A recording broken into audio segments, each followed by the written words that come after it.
Hello everyone, this is Michael Wojak with your Rochester City Council update for July 7th, 2010. This is actually very early in the morning. Our meeting went over 4 hours today, and it was a very eventful meeting, and I don't think it's a meeting I'm going to forget anytime soon. It also took place on my 9th anniversary, and as I said at the meeting, happy anniversary to my wife Lisa. Love you very much, and I suspect that we're going to remember this day for a while. I'm going to talk to you in this video about 5 different things that happened at the council meeting or didn't happen. And I just say that I'm full of energy right now. I'm really excited. It was a great meeting. I think we really got a lot done. So 5 things I'm going to talk about. I'm going to talk about Villa and Chateau Road, equality in Rochester, the proposed landlord code of conduct that we had before us, panhandling, and then a very special message at the end for the folks on 4.5 Street. First of all, I just got a kick out of this. I brought this up at the end of the meeting after about 4 hours, and I think people are getting kind of sick of me bringing up new stuff at the end of the meeting. But I had read in the newspaper, somebody I think was actually quoted saying that, "Oh, I know this has been going on for a long time, but July 7th, we're going to get this thing done." And it wasn't even on our agenda. And I think what's really a disgrace is that we had somebody sitting there for the entire meeting. Over 4 hours, they sat through a ton of stuff so they could speak on Villa and Chateau Roads, and nobody told them that it wasn't on the agenda. If I were those people, I would be so angry. I mean, I would have told them myself. I didn't know that they were residents up there and that's what they were there for. I didn't recognize them because it's not my ward, but oh, would I be ticked if I was those people. So it doesn't look like we're going to come to a resolution on that one by July 7th, considering it's now July 8th. Second issue, the one that had 2 issues that had a lot of people there, but I think this one in particular was the issue revolved around basically some issues of equality in the city and creating a domestic partner registry. And one thing that's always irritated me is when politicians are afraid to take a stand and they waffle back and forth and they say pathetic, weak things like, "Oh, we need more time to think about this," or "we need more input," when we know you're not getting any new input. You've heard what you're going to hear. It's a cop-out or it's an excuse. If you believe in something, if you stand up for something, vote your conscience and don't worm away from it.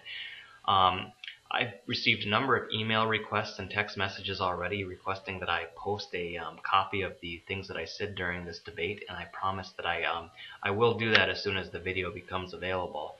But the net of it is I took a big step forward in Rochester on the equality front with a 6-1 passage today of our domestic partner ordinance. It's largely symbolic, but I think to the people watching from other parts of the state or the nation, it's a huge symbol. We were the only first-class city in the state of Minnesota that had not approved a similar ordinance. This ordinance does not hurt anybody. My comments were very heartfelt and passionate, and what it came down to is this is a human rights issue, and I'm always going to be a champion for human rights, and I don't need to spend a whole lot of time thinking about it. I believe in the equality and inherent worth of everybody, and anything I can do to treat my citizens with dignity and respect, I'm going to do that. This was not particularly controversial to me, and I think 2-3 weeks from now, everyone's going to forget that it even happened. The sky's not going to fall. But I am very proud of, special thank you to Ardell Breedy, who did bring this forward. There were actually some staff members who advised him not to do it because, hey, it's an election year. When I hear people talk like that, it just kind of disgusts me. But Ardell did the right thing and brought it forward in a champion. And just to show you how much his heart was behind this, and myself as well, as here's I'm holding up a note here that I got during the meeting, and basically what it says is Mayor Brady was reminding me that. Are you going to ask for a second reading of the domestic partner registry? I believe Jacob indicated that you might. And we did do that at the end of the meeting. We suspended the rules at our second reading, so it is the law of the land starting this morning. You can show up at City Hall and register as domestic partners. And I wish that we could do more. I want all of our citizens to have all of the all the rights and privileges and legal protections that my wife and I are afforded. I know it's not going to make everybody happy. There are some people dead set against it, but what it coming down to is I had the same kind of reasons that were coming up opposing it. It's against my religion, or this is bad, it's immoral, And my first comment is I don't believe that to be the case. And my second comment is we don't live in a theocracy. We live in a society that should value the inherent worth of every individual. Um, so the other big hearing that we had tonight was dealing with a code of standards for landlords. I actually thought it went incredibly well. I mean, we had some very well thought out discussion. I don't know, we must have talked about it for an hour and a half. There were a couple of people that weren't going to be happy with anything. They weren't going to be happy unless we put in writing that we can't do anything to anyone ever for any reason, and that just wasn't going to happen. But there were some good clarifications and suggestions. We're going to get the language back, and we're going to discuss it again on August 2nd. The neighborhoods are crying out for this. They need this. And I think that, I think there are some very good landlords that were willing to fall on a sword to protect some real slumlords. And I think that what they're going to see in the long run is this isn't going to hurt any of their businesses. They're going to continue being great members of our community like they are. The vast majority of them are very good. And what they are going to see is some of their competition, some of these really sleazy slumlords. We're going to be able to clean up a little bit with some of the new tools that are in place. And I'm really looking forward to that because too much crap has gone on in certain parts of our community. And this is not the entire problem, but this certainly is a problem. And we're going to do some things to take care of it. There will be no more people driving around their boyfriend who's off his medication shooting up Rochester using the landlord's guns. Now, that kind of stuff I think we're going to crack down on pretty hard. And it's unfortunate that it took a serious event like that to get us going, but this is not based on one event. This was based on a number of events. So the people that were there did a phenomenal job speaking to this.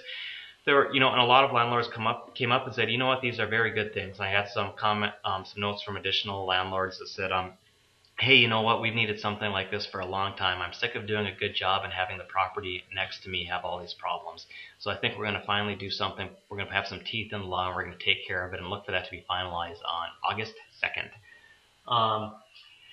Next thing that came up that was fairly controversial was the panhandling, and I would say that it passed with a big caveat. It passed 4-3 with myself and Sandra Means and Bob Nowicki voting against it, and the mayor promising to veto it, which means there's not enough votes to override the mayor's veto.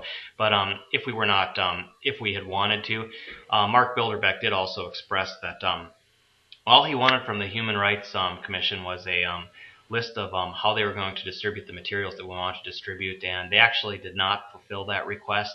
And as a result, he did vote in favor of it because his request was not met. And I think that in a different situation we might have maybe moved to table it or something. But so the caveat is it's passed. It ain't going to go anywhere. And in the video you'd be able to see some of my reasons. But the biggest thing that really concerns me is we're taking somebody who's doing a constitutionally protected activity and we're requiring them to get a license, which I'm not so concerned about that. But what I am is this whole idea of a panhandler's license is very unique, and it's going to show up on their, if you did a record search for this person, and they're going to show up as being a licensed panhandler in the city of Rochester.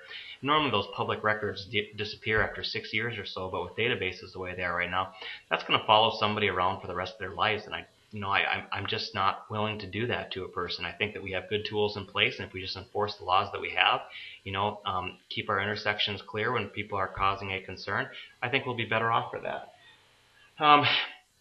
Finally, a very special message for the 4.5 Street neighborhood. It was interesting that somebody came there and they spoke pretty vehemently against the domestic partner ordinance. And what I would say to that is that just as I want to protect all of my citizens who happen to live in the 4.5 Street neighborhood, and keep in mind that's not my neighborhood, that extends to other groups as well. And just as I'm working to protect your neighborhood, I'm working to protect and ensure the rights of these other individuals as well. So it was unfortunate that we started out that way, but we had a very passionate commentary about the importance of getting this ordinance passed in the 4.5 Street neighborhood, and I think everyone was pretty pleased with the results.